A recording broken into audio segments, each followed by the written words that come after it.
Before we kind of close out your CST deployment, I want to talk a little bit about Jenny Marino. Jenny was a CST that you went through assessment and selection on a pipeline with. Jenny was with the Ranger Regiment in 2013 down in southern Afghanistan in Kandahar, and was tragically killed during a combat operation. I know she's super important to you. I'd love to talk about her for a little bit if you're willing. I was humbled and very grateful to know Jenny as a friend and teammate. There's a quote that she had on her whiteboard in Kandahar that I think captures kind of who she is as a person. And it is, be strong when you are weak, be brave when you are scared, be humble when you're victorious, and be badass every day.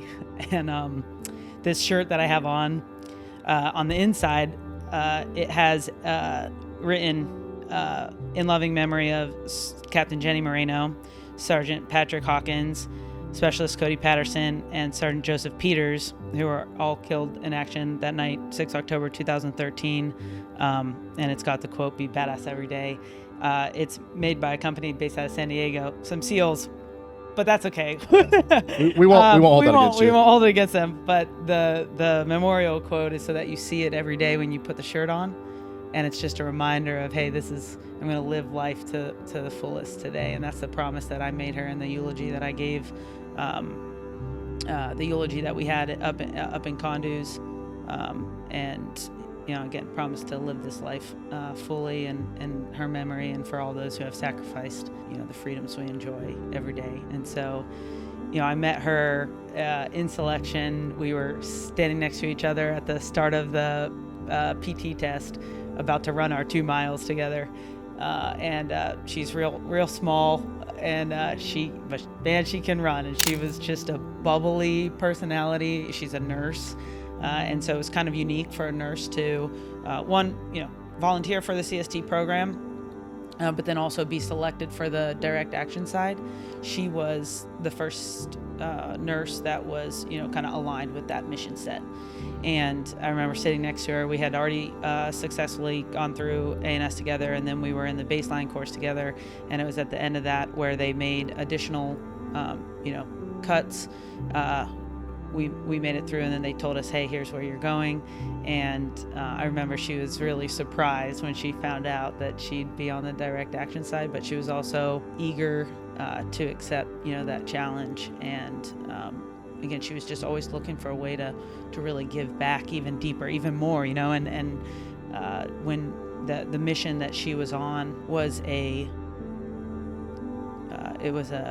IED maker that they were, going after. There were threats that this particular cell was going to attack civilians, and the task force, again, she was with Ranger Regiment, went out and it was a very chaotic mission. They had daisy-chained IEDs around the compound. The couple that was initially kind of called out of the compound, a male and a female. There was a suicide vest. The female, had a suicide vest on.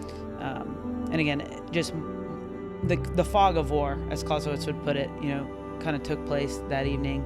But Jenny, being a nurse, was on the outside of the fray and ran into the chaos, because she was a nurse and she knew that she might be able to, provide some of that life-saving care. And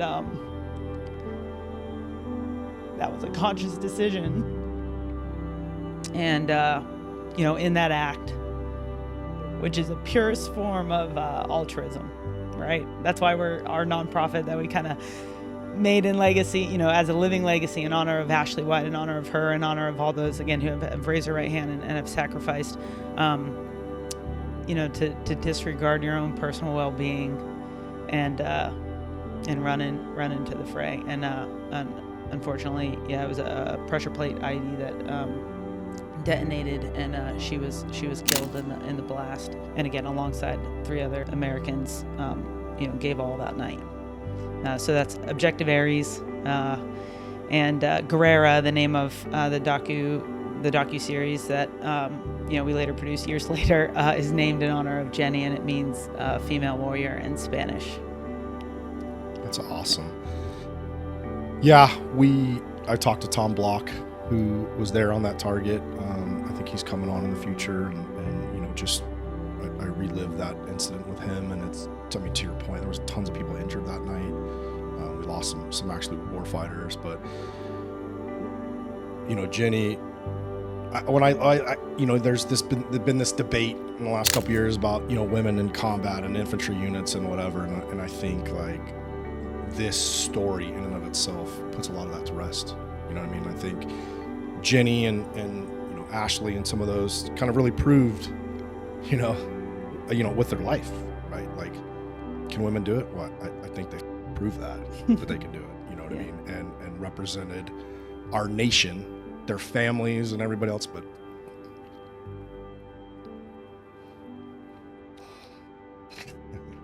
they represented this nation to the fullest, right? And so I think that's an awesome. How did Jenny's loss affect you? In the moment, I remember I was in my sleep tent, whatever. We weren't out on mission that night, so I was at a different location than Jenny, and we had just recently chatted. On the Skype chat, talked to all the different CSTs at the different outstations, and the mission I had mentioned earlier, that was, one she had relayed to me, like, and I don't, we'd check in with each other, and I just got, so again, we weren't on mission that night, but one of my Ranger teammates, kind of came and knocked on the tent door, which is much of a door, but it was like, hey, there's something going on. You might want to come into the jock. And I remember going through and cycling through, like, something must have gone wrong. And I just knew.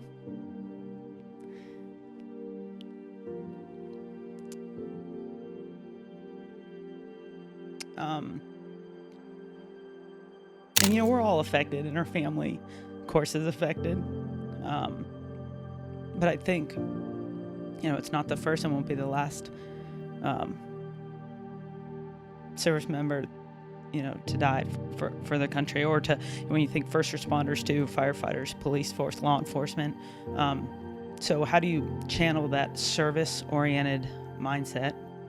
How do you channel that loss into something that can inspire, that can empower the next generation? I think truly that's the genesis of AllTru, our nonprofit, and the genesis of Guerrera. I don't know. Sometimes I get emotional, sometimes I don't, but ultimately I've had a really great group of friends and family. All the CSTs were all incredibly close when you have a loss like that, with both Ashley and Jenny as well. It's you have that support system, and I couldn't be more grateful for that. But all of us, it's like, hey, what do we do with this? Because you can't dwell on it. There's always going to be a little bit of missing, and again, for those that knew her way better than I did, or her family, and Hawkins and Peters and Patterson and all those who we've lost. The documentary, and we're going to cover that here in a little bit, is just phenomenally made. It's an awesome tribute to her. I hope anybody that listens to this podcast goes and watches that documentary. It's 3 episodes, and it's phenomenally made. It's a great tribute to her, but also to the program, to what you guys did. You'll see George's smiling face in there talking in the documentary. You'll see Tom in there and a couple other people as well.